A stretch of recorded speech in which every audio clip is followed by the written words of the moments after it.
नमस्कार दोस्तों, आपका स्वागत है आपके अपने चैनल स्टडी वाइन्स ऑफिशियल पर। तो आज की इस वीडियो में हम फिजिक्स का नेक्स्ट इंपॉर्टेंट टॉपिक लिफ्ट की गति वाले जो भी प्रश्न पूछे जाते हैं, आज की इस वीडियो में हम देखेंगे। चाहे रेलवे का एग्जाम हो, एसएससी का एग्जाम हो, यूपी, बिहार, स्टेट का कोई भी एग्जाम हो, लिफ्ट की गति से क्वेश्चन पूछे ही जाते हैं। तो जितने भी टाइप के प्रश्न यहाँ से पूछे जाते हैं, मैंने सारी टाइप्स आज की इस वीडियो में कवर किया है। पहले मैं पूरी वीडियो को आपको समझाऊंगा और लास्ट में हम इसके प्रैक्टिस क्वेश्चन भी लगाएंगे और जो न्यूमेरिकल क्वेश्चन पूछे जाते हैं वो भी देखेंगे। तो इससे पहले मैंने जो भी फिजिक्स के इंपॉर्टेंट टॉपिक हैं सारे कवर करा दिए हैं। पूरी फाउंडेशन वीडियो बेसिक से मैंने आपको समझाया है। फिजिक्स की प्लेलिस्ट में ये सारे वीडियोस आपको मिल जाएंगे। तो आज की इस वीडियो में हम कौन सा चैप्टर पढ़ेंगे, कौन सा टॉपिक पढ़ेंगे, तो लिफ्ट की गति से जो भी प्रश्न बनते हैं वो देखेंगे। तो चलिए बिना देरी किए हुए वीडियो को शुरू करते हैं। तो चलिए वीडियो की शुरुआत करते हैं। सबसे पहले देखते हैं कि लिफ्ट की गति से जो भी प्रश्न बनेंगे, पहले मैं आपको बेसिक डायग्राम समझा देता हूँ ताकि इसके जितनी भी टाइप हैं आपको समझ में आए। देखिए, ये लिफ्ट है। लिफ्ट के अंदर एक व्यक्ति सवार है। तो देखिए, जो भी न्यूमेरिकल क्वेश्चन दिया होगा, इसके अंदर जो व्यक्ति बैठा है इसका कोई द्रव्यमान होगा जिसे हम एम से डिनोट करते हैं। एम मतलब क्या है? लिफ्ट में सवार व्यक्ति का द्रव्यमान। पिछली वीडियो में मैंने आपको द्रव्यमान और भार पूरा डिटेल से एग्जाम्पल के साथ समझाया था। वो वीडियो अगर आपने नहीं देखी, देख लेना कि द्रव्यमान क्या होता है, भार क्या होता है। तो जो द्रव्यमान होता है वो चेंज नहीं होता। व्यक्ति का एक द्रव्यमान होगा और डब्ल्यू क्या है? वेट। तो लिफ्ट में सवार व्यक्ति का एक भार भी होगा। तो भार बदलता रहता है लेकिन जो द्रव्यमान है वो बदलता नहीं है। ये क्या है? गुरुत्वीय त्वरण है। जो पृथ्वी है, पृथ्वी गुरुत्वाकर्षण बल लगा रही है ना, गुरुत्वीय त्वरण लगा रही है। तभी तो कोई भी वस्तु है अगर आप ऊपर की ओर फेंको तो नीचे पृथ्वी पर आकर गिरेगी, क्योंकि पृथ्वी का अपना एक गुरुत्वीय त्वरण है। तो ये जो लिफ्ट की मशीन है ऊपर जा रही है लेकिन पृथ्वी का जो गुरुत्वाकर्षण है इसे खींच रहा है, कुछ गुरुत्वीय त्वरण लगेगा। और एक क्या है? मशीन का त्वरण। तो जो ये लिफ्ट है, अगर लिफ्ट ऊपर की ओर जा रही है तो जाहिर सी बात है कोई मशीन इसको खींच रही होगी, तभी तो लिफ्ट ऊपर की ओर जाएगी। ये पुली है। पुली से आप देखेंगे कि एक रोप है। रोप यानी जंजीर समझ लीजिए, लोहे की रोप है। तो मशीन क्या होगा? मशीन इसे नीचे की ओर खींचेगी। मशीन नीचे की ओर खींचेगी तभी तो लिफ्ट ऊपर की ओर जाएगी। इसकी एक और एग्जांपल आप ऐसे समझ लीजिए, जैसे कुआं है। कुएं से अगर बाल्टी निकाली जाएगी तो बाल्टी जो निकालनी है ऊपर की ओर निकालनी है, तो जाहिर सी बात है रस्सी को नीचे की ओर खींचा जाएगा। रस्सी को नीचे की ओर खींचा जाएगा तभी तो बाल्टी ऊपर की ओर आएगी। तो इसी प्रकार अगर लिफ्ट है, लिफ्ट ऊपर की ओर जा रही है, तो जाहिर सी बात है जो मशीन है उसे नीचे की ओर त्वरण लग रहा है, नीचे की ओर त्वरण लगा रही है, तभी लिफ्ट ऊपर की ओर जा रही है। तो ये क्या होगा? मशीन का त्वरण होगा। मशीन के द्वारा जो एक्सेलरेशन लगाया जा रहा है वो होगा। तो इस प्रकार जो वस्तु का भार होता है, मैंने पिछली वीडियो में आपको बताया था कि भार कैसे निकलता है। जो भार निकलता है वो जो वस्तु का मास है उसको अगर हम जी से मल्टीप्लाई कर दें, जो पृथ्वी उस पर गुरुत्वाकर्षण लगा रही है उसे मल्टीप्लाई कर दें, तो भार आ जाएगा वस्तु का। लेकिन लिफ्ट में क्या होगा?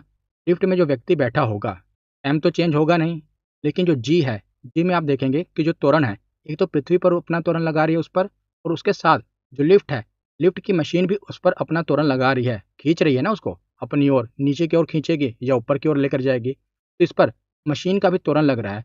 तो इसमें वेट का फॉर्मूला कैसे निकलेगा?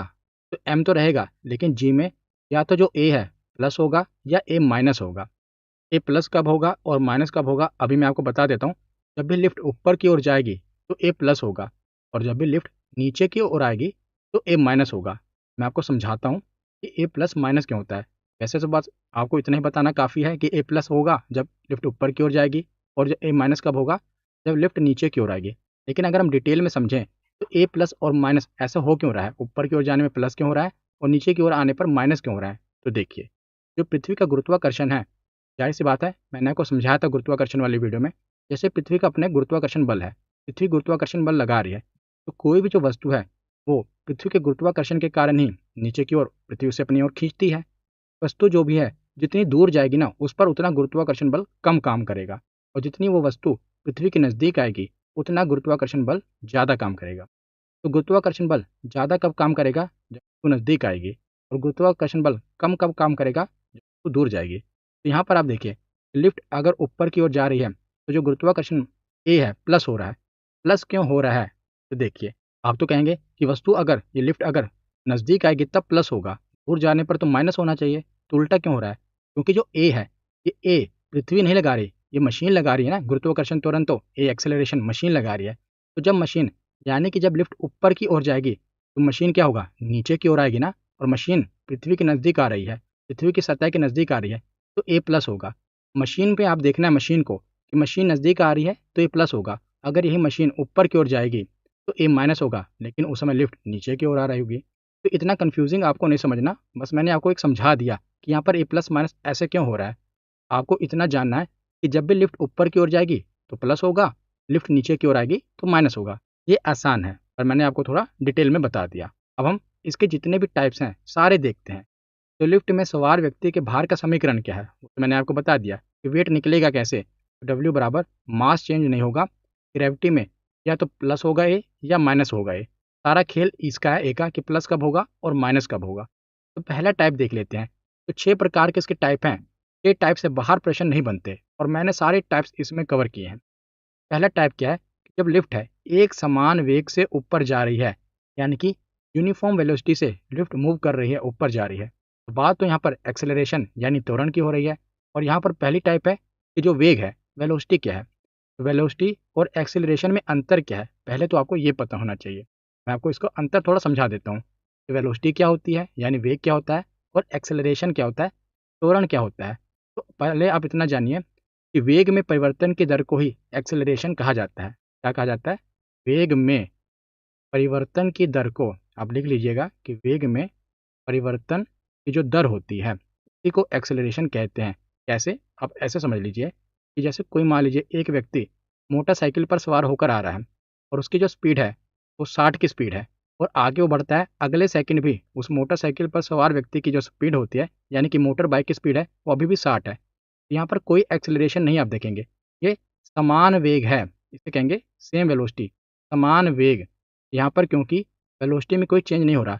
लेकिन अगर उसी बाइक सवार जो व्यक्ति है, पहले उसकी बाइक की स्पीड 60 है और अगले सेकंड उसकी स्पीड हो जाती है 61, अगले सेकंड उसकी स्पीड हो जाती है 62, और उसके अगले सेकंड उसकी स्पीड हो जाती है 63। तो यहाँ पर आप देखेंगे कि जो बाइक सवार व्यक्ति है, पहले उसकी बाइक की स्पीड 60 थी, अगले सेकंड 61 हो गई, 62 हो गई, फिर 63 हो गई। तो यहाँ पर क्या हुआ, उसके वेग में परिवर्तन हुआ, तो इसको एक्सेलरेशन कहेंगे। और एक्सेलरेशन निकला कितना, तो 60 से 61 हुआ, तो यहाँ पर एक, 61 से 62 एक, 62 से 63 एक, यानी कि एक का एक्सेलरेशन हुआ।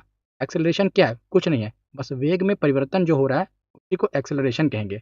और स्पीड और वेग में क्या डिफरेंस होता है, स्पीड आप देख रहे होंगे, यहाँ पर आप, मैं आपको स्पीड भी बता रहा हूँ और वेग भी बता रहा हूँ। तो वेग कुछ नहीं है, बस स्पीड ही है। बस जब स्पीड को एक दिशा दे दी जाती है ना, जैसे स्पीड मान लीजिए आगे की ओर है, तो वही वेग है। वेग का मतलब होता है स्पीड में जब दिशा दे दी जाए। स्पीड क्या है, स्पीड तो किसी भी दिशा में हो सकती है, लेकिन जब स्पीड को दिशा दे दी जाए तो वो वेग है। स्पीड को जब दिशा दे दी जाए कि स्पीड ऊपर की ओर है, नीचे की ओर है, दाईं है या बाईं है, बस उसको दिशा दे देना ही वेग कहलाता है। इसलिए मैं आपको स्पीड और वेग साथ में बता दे रहा हूँ कि स्पीड को हम वेग कह दे रहे हैं कि अब बाइक है वो सीधा ही चल रही है ना, वही स्पीड हो गई, वही उसका वेग हो गया। पहले 60 की स्पीड थी, फिर 61 हुई, 62, फिर 63, तो इसके वेग में परिवर्तन हो रहा है, तो उसी को हम एक्सेलरेशन कहेंगे, त्वरण कहेंगे। और जब इसकी स्पीड यानी वेग में परिवर्तन ना हो रहा हो तो वो समान वेग है, तो यहाँ पर एक्सेलरेशन जीरो होगा, कोई एक्सेलरेशन नहीं होगा, कि वेग में परिवर्तन हो ही नहीं रहा। जब वेग में परिवर्तन होगा ही नहीं, एक्सेलरेशन आएगा कहाँ से, आप समझ गए ना। अब पहला केस आप देखिए, पहला केस क्या है कि जब लिफ्ट एक समान वेग से ऊपर जा रही है, तो जब तक एक्सेलरेशन आएगा नहीं, एक्सेलरेशन से हमें मतलब है, तो ये क्या हो गया, जीरो हो गया, क्योंकि जो वेग है वो जीरो है। तो यहाँ पर वेट कितना होगा, तो वेट कैसे निकलेगा, एम जी प्लस क्या होगा, अब वेग ऊपर जा रही है, मैंने आपको बताया ना कि जब ऊपर की ओर लिफ्ट जाएगी तो क्या होगा, प्लस होगा, नीचे की ओर होगा तो माइनस होगा। अब ऊपर की ओर जा रही है, देखिए ऊपर, लिफ्ट ऊपर जा रही है तो प्लस होगा, और प्लस ए की वैल्यू क्या है, जीरो। तो आप देखेंगे कि अगर ये जीरो है तो जी में जीरो ऐड करेंगे तो जी उतना ही रह जाएगा ना, जीरो मतलब कुछ ऐड ही नहीं कर रहे हैं तो जी उतना ही रह गया। तो इस स्थिति में जो भार आएगा अपरिवर्तित होगा, वेट में कोई चेंज नहीं होगा, जितना वेट है उतना ही वेट रहेगा। तो वेट की बात क्यों हो रही है, क्योंकि जब कोई व्यक्ति होता है लिफ्ट में, मान लो कोई सवार व्यक्ति है, अगर वो ऊपर की ओर जाएगा तो उसका जो एक्चुअल वेट है, उस समय जो एक्चुअल वेट होगा ना, उससे उसका अपना वेट बढ़ा हुआ या कम प्रतीत होता है। कभी भी आप देखिएगा, जब आप लिफ्ट पर सवार होते हैं, लिफ्ट ऊपर की ओर जाती है, तो आपके वेट में परिवर्तन होता है, जितना आपका वेट है उतना ही नहीं रहता। इसलिए हम यहाँ पर यही देख रहे हैं कि व्यक्ति के भार में कितना परिवर्तन आ रहा है। तो पहले केस में हमने देख लिया कि अगर समान वेग से लिफ्ट ऊपर जा रही है तो स्थिति में भार अपरिवर्तित रहेगा, भार में कोई परिवर्तन नहीं होगा। अब अगला केस क्या है कि जब लिफ्ट एक समान वेग से नीचे आ रही है। पहले केस में क्या था कि एक समान वेग से ऊपर जा रही थी। दूसरे केस में क्या है कि एक समान वेग से नीचे आ रही है। तो जब नीचे आएगी तो माइनस होगा ए, तो क्या होगा W बराबर एम जी माइनस। अब जीरो क्यों हो गया? क्योंकि जो वेग है एक समान है, वेग में परिवर्तन हो ही नहीं रहा, तो एक्सेलरेशन आएगा नहीं और एक्सेलरेशन जीरो हो गया। तो इस केस में भी जो भार है अपरिवर्तित रहेगा। तो जब भी याद रखिएगा, दो केस हमने पढ़े। पहला केस क्या है कि जब लिफ्ट एक समान वेग से ऊपर जा रही है, और दूसरा केस क्या है कि जब लिफ्ट एक समान वेग से नीचे जा रही है। तो दोनों ही केस में जो पहले का भार था और उसके बाद का भार है वो चेंज होगा ही नहीं। इस स्थिति में भार अपरिवर्तित रहेगा। लिफ्ट में व्यक्ति सवार होने के बाद भी उसके वेट में कोई परिवर्तन नहीं आएगा दोनों ही केस में, क्योंकि इसमें जो वेग है वो समान है। उसके बाद तीसरा केस देखते हैं। अगर लिफ्ट ए त्वरण के साथ ऊपर जाए, अब यहाँ पर त्वरण आ गया, जब त्वरण आ गया तो भार में परिवर्तित होना तय है। तो क्या हो रहा है, ऊपर जा रही है लिफ्ट, ऊपर जा रही है यानी ए प्लस होगा। फॉर्मूला क्या होगा, डब्ल्यू बराबर एम जी प्लस ए। प्लस क्यों हो रहा है ए? क्योंकि लिफ्ट ऊपर जा रही है। तो इस स्थिति में आगे हम इसके न्यूमेरिकल क्वेश्चन लगाएंगे। यहाँ पर पहले मैं आपको इसके केस समझा रहा हूँ, उसके बाद हम इसके न्यूमेरिकल क्वेश्चन लगाएंगे, तब आपको और समझ आ जाएगा। तो उसमें क्या होगा, एम जी होगा, एम जी प्लस एम में या आप जी को प्लस ए कर दीजिए, उसके बाद एम से मल्टीप्लाई कर दीजिए। तो यहाँ पर बस आपको इतना पता लगेगा, जो ए है प्लस होगा, और इस स्थिति में लिफ्ट में सवार व्यक्ति का जो भार है वो बढ़ जाएगा। इंपॉर्टेंट है, देख रहे हैं ना, प्लस हो रहा है। इसमें क्या होगा कि जो लिफ्ट में सवार व्यक्ति है उसका भार बढ़ा हुआ प्रतीत होगा। जब भी लिफ्ट एक त्वरण के साथ ऊपर जाती है ना, व्यक्ति को जो अपना भार होता है वो बढ़ा हुआ प्रतीत होता है। आप इसको ऐसे समझ लीजिए। आगे हम पहले चौथा केस देख लेते हैं, फिर मैं आपको समझाता हूँ। चौथा केस क्या है कि अगर लिफ्ट ए त्वरण के साथ नीचे आए, पीछे हमने देखा कि अगर त्वरण के साथ ऊपर जाए तो व्यक्ति को अपना भार बढ़ा हुआ प्रतीत हो, लेकिन अगर लिफ्ट ए त्वरण के साथ नीचे आए तो भार, पहले माइनस लगेगा ना इसमें, तो भार क्या होगा, घटा हुआ प्रतीत होगा, उसका भार घट जाएगा। तो आप इसको ऐसे समझिए, जो मैंने आपको पहले बता रहा था कि जैसे आप अपने हाथ में एक किताब ले लीजिए, एक भारी किताब ले लीजिए या दो किताबें ले लीजिए। अगर आप किताब को ऊपर की ओर, अपना हाथ को ऊपर की ओर लेकर जाएंगे तो आप देखेंगे कि वो किताब का जो भार है थोड़ा और भारी लगेगी, और अगर आप अपने हाथ को नीचे की ओर लेकर आएंगे तो किताब हल्की लगेगी। एक बार कोशिश करके देखिए। अभी आप मोबाइल को रखिए, आप लाइव एग्जांपल देखिए। एक किताब लीजिए, आपके आसपास कोई किताब तो पड़ी होगी ना, किताब थोड़ी भारी हो या दो किताब ले लीजिए, अपने हाथ को सीधा कीजिए, हाथ को सीधा करके किताब उसके ऊपर रखिए। अब क्या करना है आपको, हाथ को ऊपर की ओर थोड़ा स्पीड से ऊपर की ओर लेकर जाना है। आपको क्या लगेगा, आप देखेंगे किताब आपको हल्की सी भारी लगेगी। अब वही सेम आपको क्या करना है, हाथ को नीचे की ओर लेके आना है। आप देखेंगे आसानी से आप हाथ नीचे की ओर ले आ रहे हैं, आपको वही किताब हल्की प्रतीत हो रही है, क्योंकि जब नीचे की ओर लेकर आ रहे हैं, पृथ्वी के गुरुत्वाकर्षण की तरफ आप लेकर आ रहे हैं। पृथ्वी का गुरुत्वाकर्षण बल भी लग रहा है, लेकिन ऊपर की ओर जा रहे हैं तो पृथ्वी के गुरुत्वाकर्षण के विपरीत आप लेकर जा रहे हैं, तो भारी प्रतीत हो रही है। तो इस स्थिति में क्या होगा कि जब भी एक त्वरण के साथ कोई वस्तु ऊपर की ओर जाएगी तो भारी प्रतीत होगी, नीचे की ओर आएगी तो भार जो होगा हल्का प्रतीत होगा। यह इसका एग्जाम्पल है। अब आगे चलते हैं, पांचवा केस देखते हैं कि अगर लिफ्ट का रास्ता टूट जाए, लिफ्ट है ऊपर की ओर जा रही है एक रस्सी की सहायता से, मशीन उसे खींच रही है, अगर ये रास्ता ही टूट जाए, रोप ही टूट जाए तो क्या होगा? तो इस समय क्या होगा, जो त्वरण है वो तो खत्म हो गया, क्योंकि अब इसका मशीन के साथ कनेक्शन ही टूट गया ना, यही इसको त्वरण लगा रही है, कनेक्शन टूट गया। अब क्या हो गया, ये पृथ्वी का जो गुरुत्वाकर्षण है उसके बराबर हो गया, ए इक्वल टू जी हो गया ना।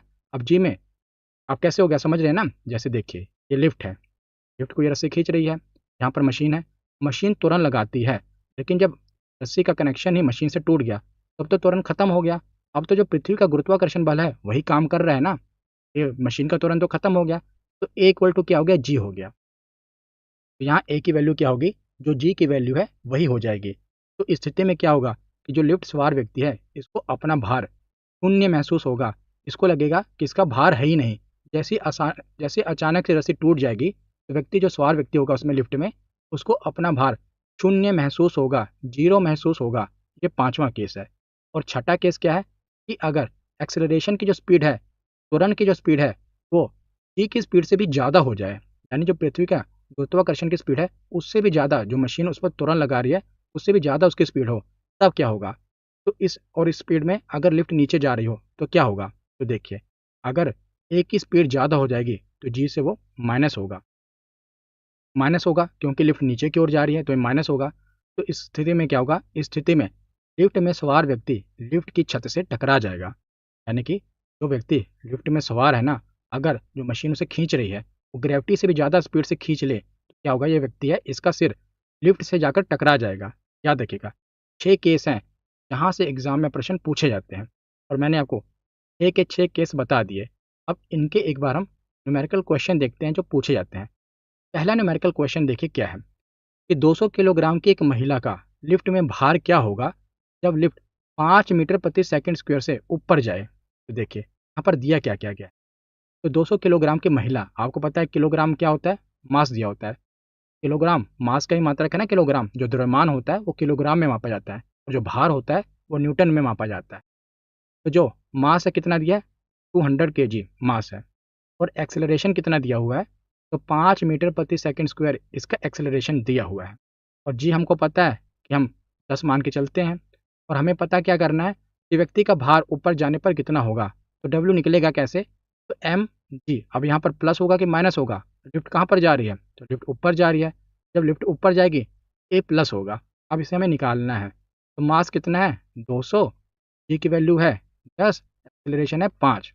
तो 200 गुना कितना हो जाएगा, 10 जमा 5 15, तो 3000 न्यूटन उसको अपना भार महसूस होगा। जो व्यक्ति है उसको लगेगा, उसका भार कितना हो जाएगा, 3000 न्यूटन उसको अपना भार लगेगा। याद रखिएगा, इस प्रकार इस सम को सोल्व करना है।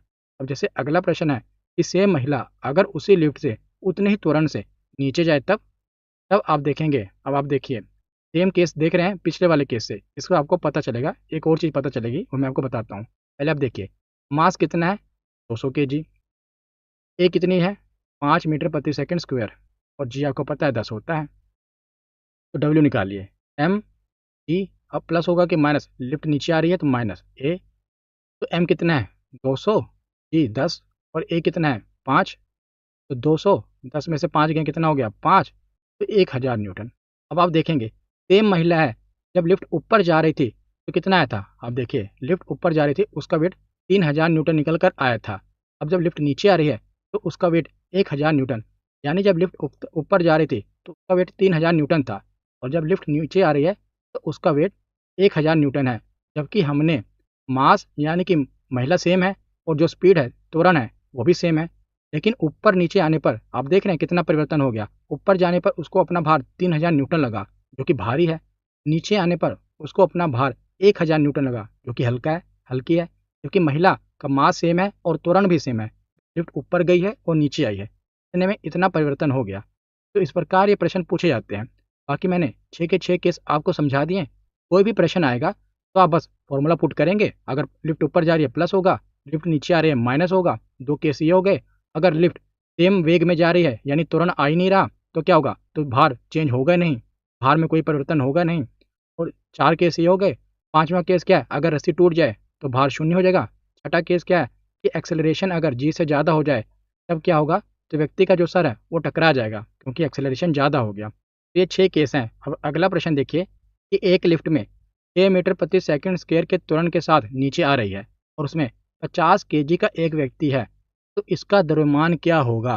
द्रव्यमान आपको पता करना है। तो देखिए क्या क्या दिया हुआ है, मास दिया हुआ है 50 केजी और एक्सेलरेशन दिया हुआ है 6। अब आप इसको निकालना शुरू कर देंगे और पहले यहाँ पर देख लीजिए द्रव्यमान पूछा गया है।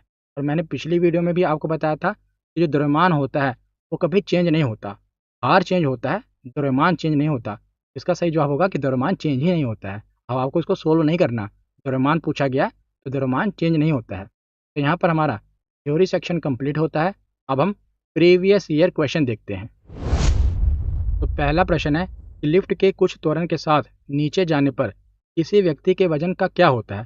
जो लिफ्ट है वो कुछ त्वरण के साथ नीचे जा रही है, लिफ्ट नीचे जा रही है, तो व्यक्ति का जो वजन होगा क्या होगा, उसे घटा हुआ प्रतीत होगा। तो इसका सही जवाब क्या है, ऑप्शन बी घट जाता है। अगला प्रश्न है कि लिफ्ट के निम्न में से इस स्थिति पे होने पर एक व्यक्ति लिफ्ट में भारी महसूस करता है। ये अग्निवीर में पूछा गया था क्वेश्चन कि कब व्यक्ति अपना भार ज़्यादा महसूस करता है। जब स्थिर रूप से जो लिफ्ट है नीचे की ओर जा रही हो, नहीं तब तो कोई भार का परिवर्तन होगा ही नहीं क्योंकि स्थिर है। त्वरण आएगा तभी तो भार में परिवर्तन आएगा। ठीक ऊपर जाना शुरू करते समय, हाँ ये सही है, जब लिफ्ट ऊपर की ओर जाएगी ना तब व्यक्ति को अपना भार भारी महसूस होगा। जब लिफ्ट नीचे की ओर आएगी तब व्यक्ति को अपना भार हल्का महसूस होता है। तो ऑप्शन बी इसका सही जवाब होगा। अब अगला प्रश्न देखते हैं कि द्रव्यमान 56 kg का एक छात्र एक लिफ्ट के अंदर है। ठीक है, यदि लिफ्ट 4 मीटर प्रति सेकंड स्क्वायर के त्वरण के साथ ऊपर की ओर त्वरित होती है तो लिफ्ट में छात्र का प्रभावी वजन क्या होगा? एनटीपीसी में पूछा गया था। तो हमें क्या क्या इन्फॉर्मेशन दी गई है, पहले हम वो देख लेते हैं। तो हमें बताया गया है कि जो व्यक्ति का छात्र का मास है वो कितना है, द्रव्यमान है 56 kg। 56 kg द्रव्यमान बताया गया है और ए की वैल्यू कितनी दी है, तो 4 बताई गई है। 4 मीटर प्रति सेकंड ए की वैल्यू है, ये आपको पता ही है 10। अब आपको वेट पता करना है, तो वेट क्या होगा, एम जी। अब प्लस होगा कि माइनस? लिफ्ट कहाँ पर जा रही है, ऊपर कि नीचे? लिफ्ट ऊपर जा रही है तो प्लस होगा ए। तो मास कितना है 56, ये कितना है 10 और ए कितना है, ए है अपना 4। तो 56 को 56 को 14 से मल्टीप्लाई कर दो, तो इसको आप निकालेंगे तो वैसे 784 आएगा। वैसे भी आपसे देख सकते हैं कि 4 है और 6 है, तो 4 6 के 24 होगा। तो सबसे इकाई क्या होगी, 4 ही होगा। 4 6 के 24 होता है ना, तो इकाई का जो यूनिट है 4 ही आएगा। 784 इसका आंसर आ जाएगा। 56 को अगर आप 14 से मल्टीप्लाई करेंगे तो 784 इसका आंसर आ जाएगा। अब अगला प्रश्न है, जब कोई व्यक्ति एक नियत चाल से गतिमान लिफ्ट में होता है तो उसके भार पर क्या प्रभाव पड़ेगा? यहाँ पर प्रश्न में क्या कहा गया है, ये एक नियत चाल है, सेम वेलोसिटी से वो जा रहा है। तो जब सेम वेलोसिटी है तो भार परिवर्तित ही नहीं होगा। जब तक त्वरण आएगा ही नहीं, भार में परिवर्तन कहाँ पर आएगा? ऑप्शन सी का सही जवाब है। अब अगला प्रश्न देखते हैं कि एक व्यक्ति लिफ्ट में खड़ा है और किस स्थिति में उसे वजन कम होने का अनुभव होता है। अगर वो लिफ्ट में खड़ा है तो उसको कब लगेगा कि उसका जो वजन है वो कम हो रहा है, तो ये आपको बताना है। तो देखिए, जब लिफ्ट निरंतर त्वरण के साथ ऊपर की ओर बढ़ती है, ऊपर जा रही है, तो उसका भार कम कैसे लगेगा, भार तो ज़्यादा लगेगा। ये तो गलत है। जब लिफ्ट निरंतर त्वरण के साथ नीचे की ओर चलती है, हाँ, जब लिफ्ट नीचे की ओर चलेगी त्वरण के साथ, तब व्यक्ति को अपना भार कम लगेगा। जब ऊपर की ओर जाएगी तो ज़्यादा लगेगा, लिफ्ट नीचे की ओर आएगी तो भार कम लगेगा। तो ऑप्शन बी का सही जवाब है। अगला प्रश्न है कि कोई 70 kg भार वाला व्यक्ति लिफ्ट से नीचे आ रहा है। ठीक है, यदि लिफ्ट की केबल अचानक से टूट जाए तो व्यक्ति का भार क्या होगा? अगर लिफ्ट की केबल यानी लिफ्ट की रोप अचानक से टूट जाए तो व्यक्ति का भार शून्य हो जाएगा, व्यक्ति का भार 0 हो जाएगा, भारहीनता महसूस होगी उसे। तो ऑप्शन डी का सही जवाब है। अगला प्रश्न है कि किसी व्यक्ति का वास्तविक वजन mg है। जब लिफ्ट समान त्वरण से ऊपर की दिशा में गति कर रही है तो लिफ्ट में व्यक्ति का आभासी भार क्या होगा? तो देखिए, लिफ्ट समान त्वरण के साथ ऊपर की ओर जा रही है, जाहिर सी बात है जब ऊपर की ओर जाएगी तो ए प्लस होगा। ऑप्शन में देख लीजिए कौन सा सही है। तो ऑप्शन सी इसका सही जवाब है। लिफ्ट नीचे होती तो माइनस होता। अगला प्रश्न है कि 60 kg द्रव्यमान की एक लड़की लिफ्ट से जा रही है और अचानक उसने देखा कि जो उसका वजन है वो 840 न्यूटन हो गया। तो लिफ्ट की दिशा क्या होगी और त्वरण क्या होगा, ये आपको बताना है कि दिशा क्या होगी और त्वरण क्या होगा। तो ये कैसे निकलेगा, ये सब भी एग्जाम में पूछा गया है, तो ये मैं आपको बताता हूँ कि इसे कैसे निकालना है। तो देखिए, पहले आप देखिए जो लड़की है उसका एक्चुअल वेट कितना है, 60 किलोग्राम उसका द्रव्यमान है। तो द्रव्यमान में अगर आप 10 से मल्टीप्लाई करेंगे, यानी कि m में अगर g से मल्टीप्लाई करेंगे तो उसका वेट आ जाएगा। पहले उसका वेट कितना था, यानी कि लिफ्ट से अभी वो अगर बाहर होगी उसका वेट होगा 600 न्यूटन।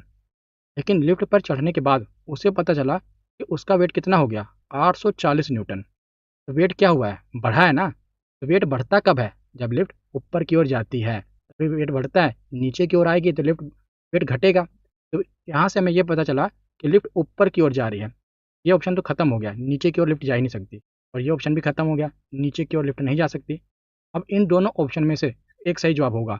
ऊपर की ओर लिफ्ट जा रही है लेकिन 2 मीटर प्रति सेकंड स्क्वायर के साथ जा रही है या 4 मीटर प्रति सेकंड स्क्वायर के साथ जा रही है, ये अब आपको पता करना है।